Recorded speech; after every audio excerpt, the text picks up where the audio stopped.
You are Locked On Dodgers Postcast, part of Locked On Sports Los Angeles on the Locked On Podcast Network.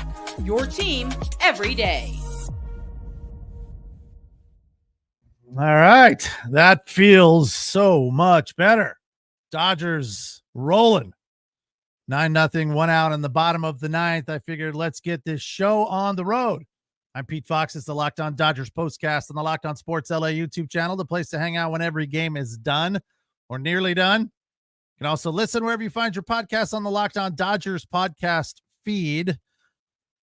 I'm Pete Fox, covering sports in LA, dating back to 2007 for ESPN LA and NBC Sports Radio. Well, this series turned out well. Started out shaky, and when it was all said and done, I think we come away from this one in Atlanta feeling really good about things. Not great. We still have a ton of pitching question marks, which we'll get into today, but scoring 18 runs over these last two games and outscoring the Braves after getting thumped on Saturday 10-1 to come back and do that last night in the ninth was amazing. That was awesome. That was chest pounding. And tonight, a really, really gritty victory. Nando shares a very amazing stat. 9 runs on just 4 hits.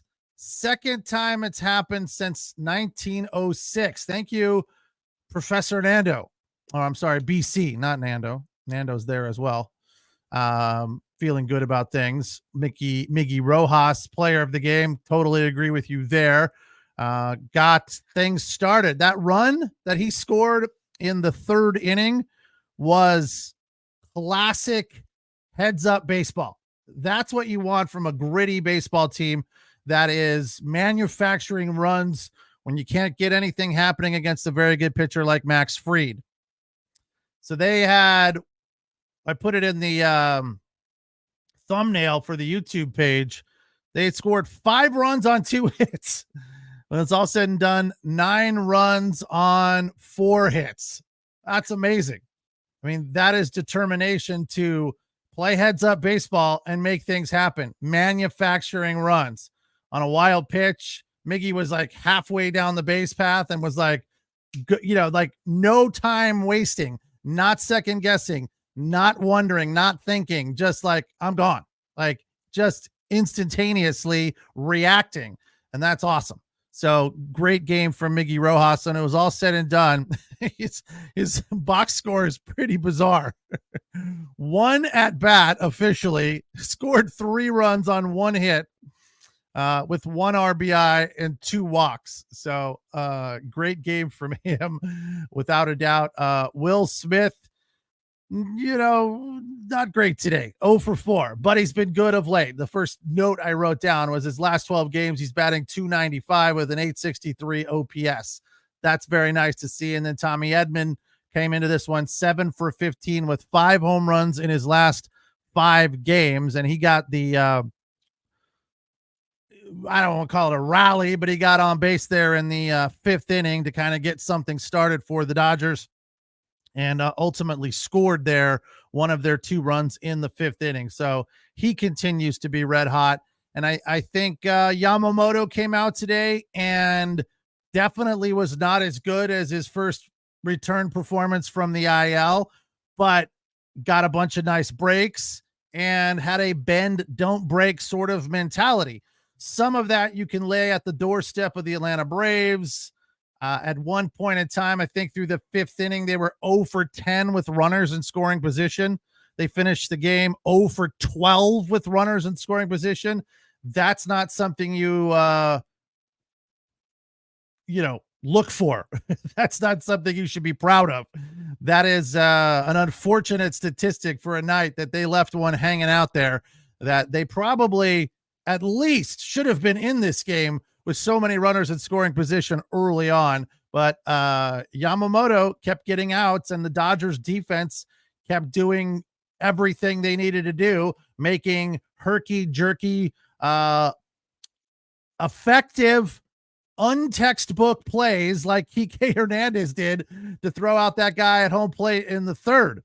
That was an amazing throw from him, but the fundamental aspect of it was, again, much like Shohei Ohtani's swing, 100% not what you're supposed to do. Kike Hernandez caught the ball from Tommy Edman, who made a fantastic play, both with the deke and then the recovery of as the ball bounced off of the fence, the way he fielded it off the wall, got it to Kike on a rope, and then Kike catches it with, he's a right-handed player, so he catches it with his left hand. Now you're supposed to spin to the hand of the glove and then throw, because it shortens the 180, right? It's not all the way around. Kike catches it on his left side, spins all the way around to his right side, and then throws it kind of like a quarterback throwing against his body, across the field. Not what you're supposed to do, but he threw an absolute strike. Unbelievable. I didn't have my eyes on the original play. I was in the room looking away, and I didn't see the Kike relay. I saw the catch and the tag at the plate, and I was like, yes, he nailed him. Very excited to see that happen. Then when they showed the replay of Kike's relay, I was like, oh, and Joe and Oral are just, going crazy. Neither one of them brought up the fact that that's not how you're supposed to do it. But Joe was like, yeah, it's a best play I've seen all year. He did tip his cap to the recency bias aspect of it. But it was a fantastic play. But the fact that he, the fact that he turned the wrong way made that play way harder than it needed to be. And then the base runner, who I believe was the center fielder, Harris. Yeah. He got deked. He fell for the deke. That was the thing that probably ultimately cost him the plate, because he slowed down as he was approaching second base. Now, if he'd have just, put it in fifth gear right off the crack of the bat and hauled ass around third base, he would have probably been safe, because it was a very close play. And as Joe and Oral put it, it was a perfect throw. It couldn't have gone really anywhere else. One hop, not very high, right into Will Smith's glove, and he swiped the tag right on Smith's hand. Smith getting Harris out at the plate, and perfect, beautiful, lovely to see, exciting. But yeah, not if your kids saw that play, tell them that's not how you do it. That is not the textbook way of executing that play. You roll to the hand of the glove. Nando.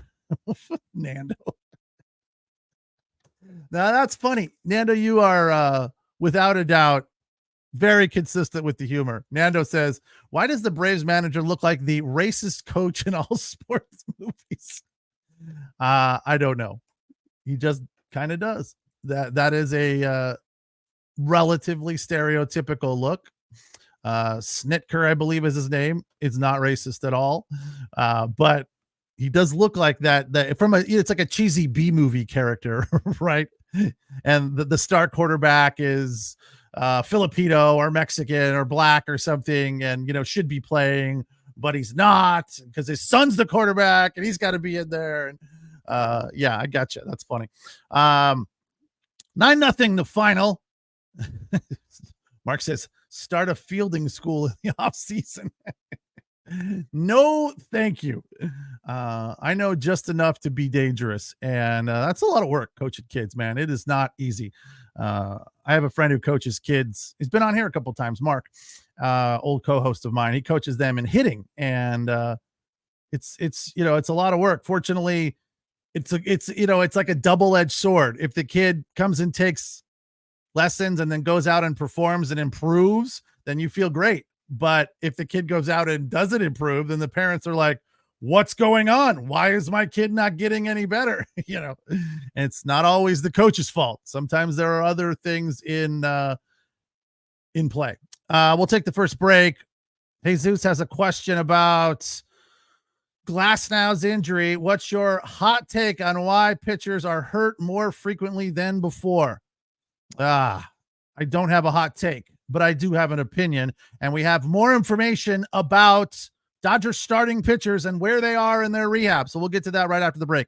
I'm Pete Fox. This is the Locked On Dodgers postcast on the Locked On Sports LA YouTube channel, the place to hang out when every game is done. 9-0 the final. Now 88-61 are the Dodgers, maintaining at least a 3.5 game lead over the San Diego Padres in the National League West. Don't forget, you can also listen wherever you find your podcasts on the Locked On Dodgers podcast feed.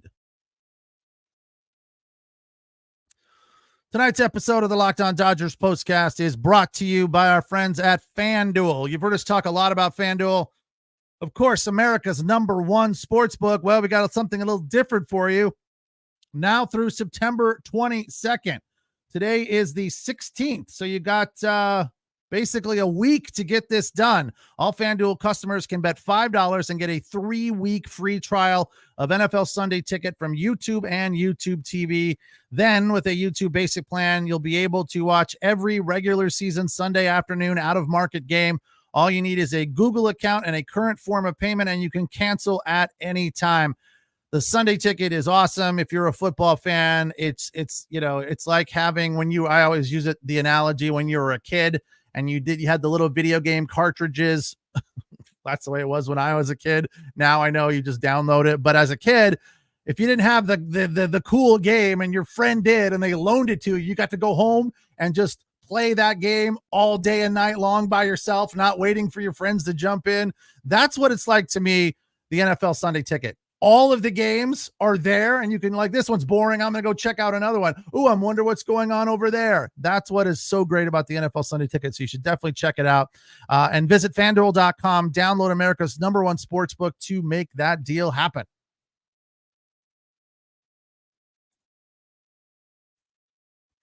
All right, Dodgers cruise today, 9-0 the final. What was great about this one for me was nobody was terribly hot. There was, except for Miggy Rojas, but he wasn't even really that hot. He was just getting on base and making things happen. So there was nobody that was on fire at the plate. There was Yamamoto's performance was good, not great. 4 innings. He didn't allow a run. He gave up 4 hits, but got himself into a few jams. Didn't strike out nearly as many as he did last time. He had 3 versus 8 last time out over 5 innings. So there was nobody that was just really on fire. The bullpen had a nice performance. Phillips with zeros across the board. Trinan, just 1K and the rest zeros. Hudson, 1K, 1 walk, the rest zeros. And Brett Honeywell, 1 walk over 2 innings, the rest zeros. So you could give the bullpen an A on the day for sure, but nobody was on fire. But what was great about it is they just kept grinding and manufacturing runs and making things happen. So the mental confidence that comes from a win like this, it wasn't like, hey man, we were all on fire and this was a great game and we kicked their ass, we just dominated. No, we made things happen. And that's what I loved about this game, is that they were scoring runs with fielders choices and whatnot, getting guys into scoring position, then making contact and putting the ball in play, which would score runs. Shohei Ohtani had 2 fielder's choice RBIs tonight, which is just unheard of. It's very, very bizarre to see that sort of thing happen for a guy who goes 0 for on the night, 0 for 4, but 2 RBIs because he put the ball in play. And that's not day before yesterday. I missed yesterday because of the Chargers game, which was unfortunate. I wanted to be here, but I felt like I come in, it might have I was watching the game as a fan yesterday, and I know you guys think that it's the same thing. It's really not. When you watch the game to comment on the game, to cover it, if you will, I personally watch it a completely different way. So I watched it as a fan yesterday, and it was very cool and fun and relaxing, unlike the rest of the time when I'm watching it for work, quote unquote. So and then I was like, when it was 2-0, I'm like, I'm glad I'm not covering the game. They're going to lose this one anyway. And then they tied it, and just kind of battled their way through it. And they had that huge inning with back-to-back home runs for the 3rd time this month. That is amazing right there in and of itself. Let me say it again in case you missed it. The Dodgers have hit back-to-back home runs 3 times this month. That's awesome. That is unbelievable. So to put up 7 in the 9th was a huge mental victory for them. And then to come out today and win this game 9-0, also confidence building without a doubt. We'll get to the Diamond Dogs list here in a second. Want to update you on some of the pitching news. Jesus wanted to know why I think there are so many pitching injuries. A lot of people want to talk about the time, the pitch clock. I don't think it has anything to do with that at all. I think that it has to do with pitchers trying to throw the ball harder and with more spin rate, reaction, velocity, all of those things. What they're trying to make the ball do is just flat out harder on the elbow. And I would also say that right now for the Dodgers, ultimately, it's a little bad luck. They just have kind of a black cloud hanging over their pitchers, especially the starters. So I don't know that there's anything you could do about that, maybe tap some chicken bones on the bat or whatever. But, if your name's not Anthony Bonda, who broke his hand punching something after he got yanked and had a bad performance, or had a bad performance and then got yanked and then punched something. I made a joke about it the next day. I'm like, wait a second. How does Anthony Bonda have a broken hand? He was fine yesterday. I'm like, what did he do? Come out of the game and punch something? Sure enough, that's exactly what happened. So as far as the starters go, it's just kind of bad luck. But I also feel like, for example, maybe Glass now, he didn't throw a ton of innings this year, 120 in that neighborhood, but it was the most innings he's ever thrown.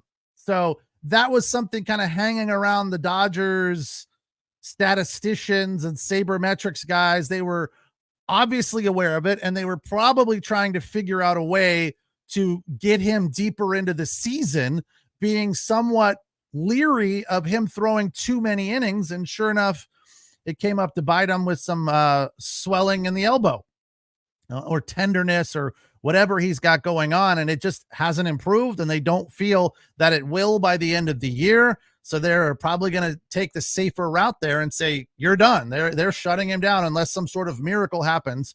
More than likely, he is not going to pitch. And I know that had a lot of people very, very upset on Saturday that this season was over. But, Gavin Stone is still a big question mark, still a possibility. He is starting a throwing program today, probably tomorrow at the latest, if he didn't start yesterday. I read the story from Bill Shaken. No, the other LA Times guy. Oh, what's his name? Bill Plunkett. Sorry. Plunkett mentioned that he will start this throwing program. He mentioned it yesterday. So it's probably today, probably sometime this week at the latest. There was also an update on Tony Gonsolin, who had his second rehab assignment in Oklahoma City yesterday. Didn't go very well. Depending on whose story you read, one of the headlines was Gonsolin's second rehab start was not good, did not go well, something to that effect. 2 2/3. He gave up 2 runs on 5 hits.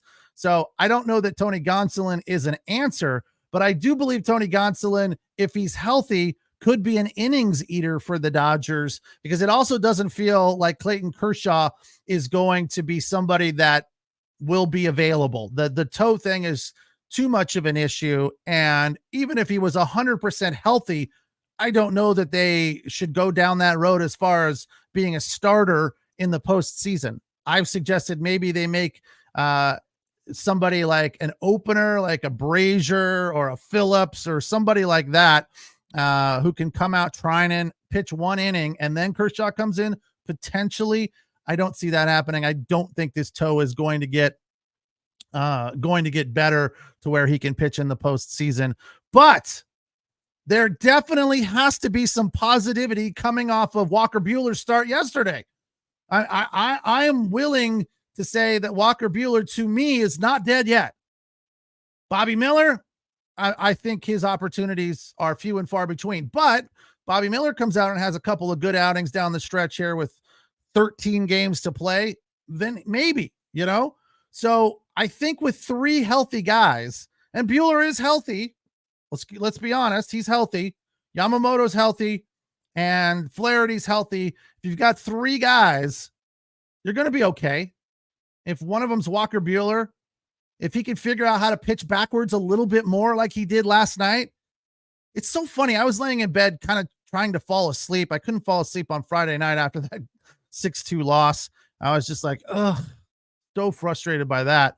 And I was like, Walker Buehler. I think I was texting my buddy who was, naysaying the hell out of the Dodgers, already on to hockey season. I'm done.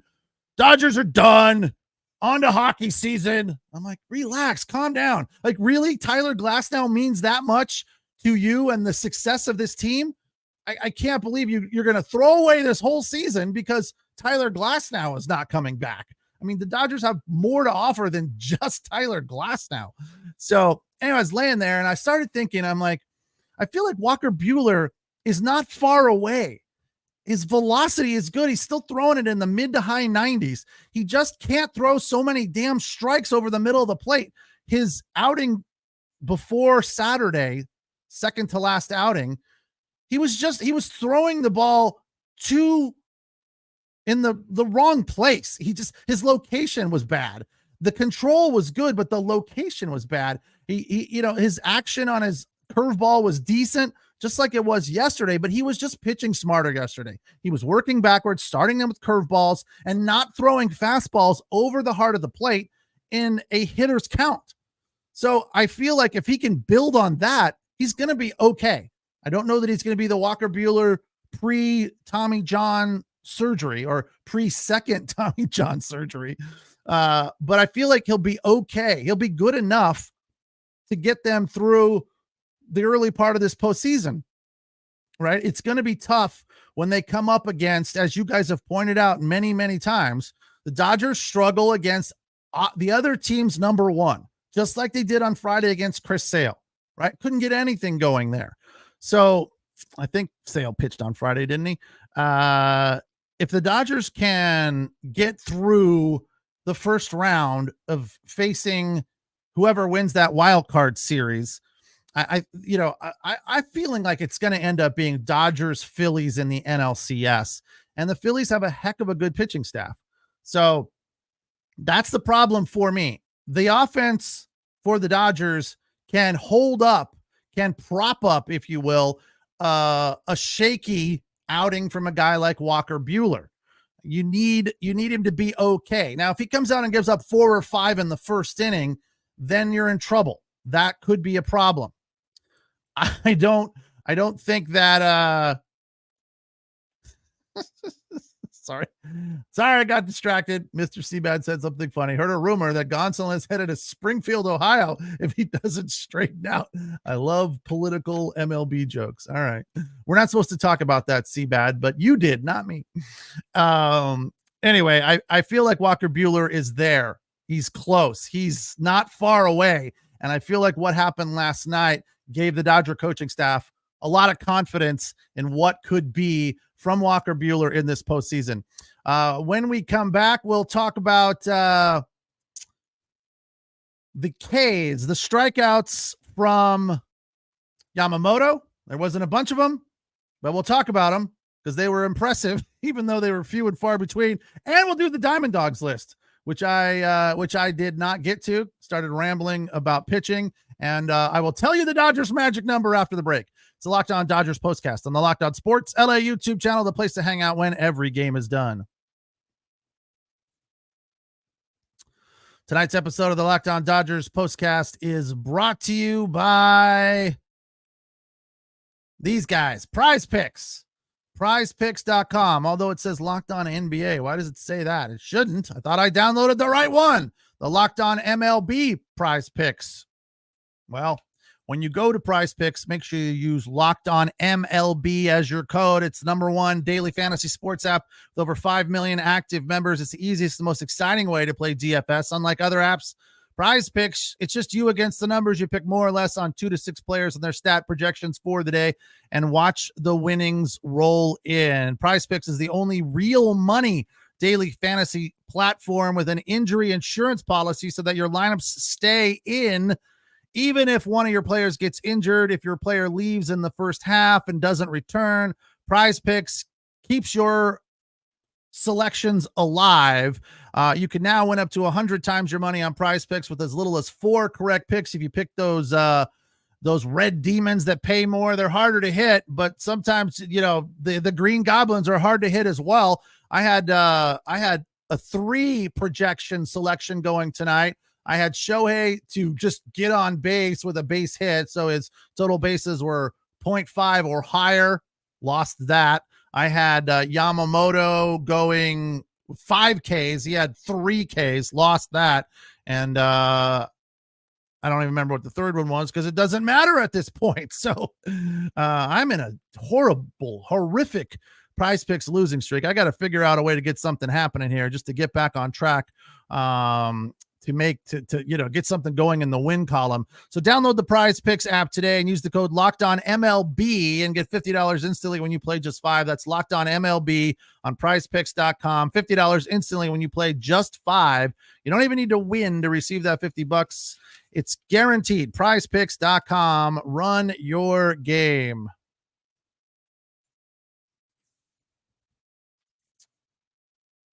All right, Yamamoto today with just 3 Ks and this 9-0 win for the Dodgers. Yamamoto, of course, gets the victory.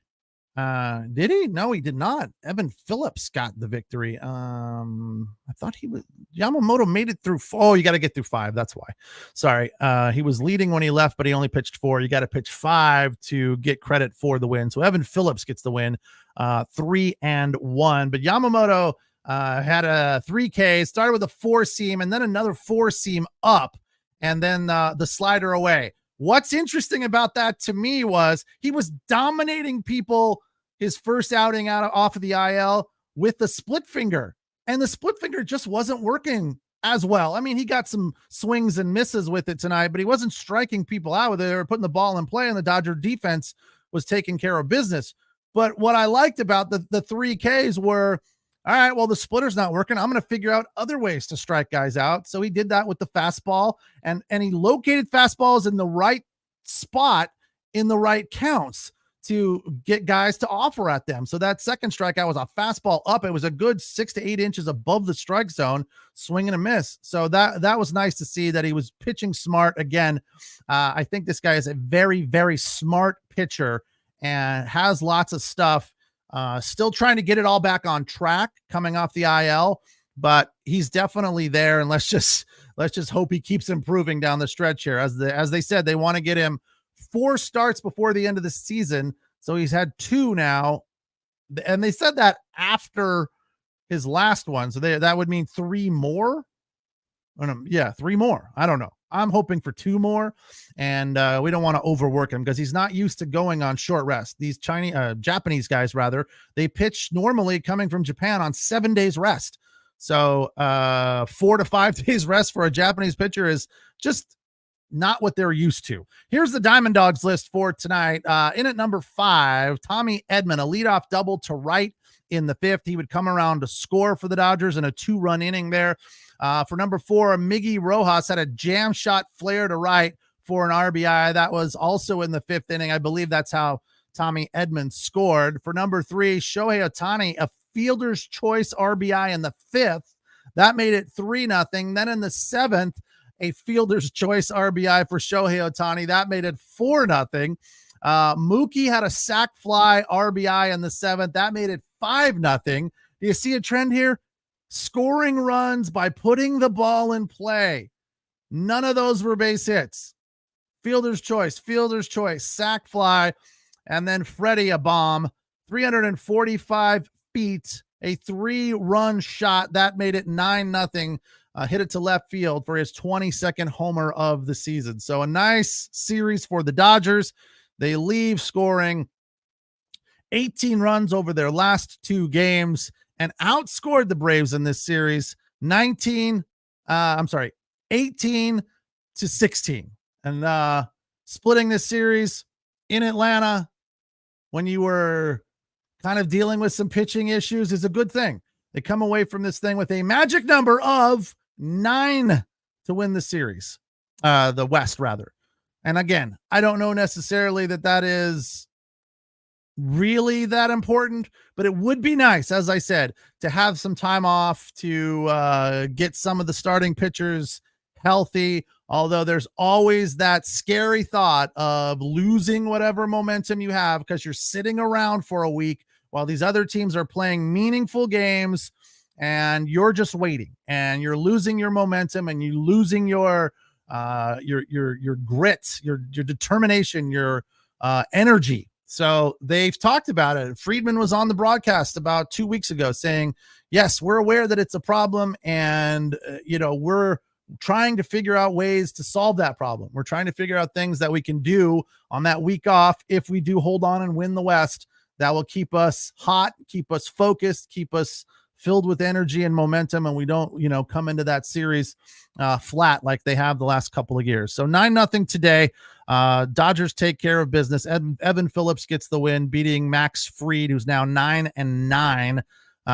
Dodgers are now 88-61, 40-34 on the road. The Braves are 81-68, 42-32 at home.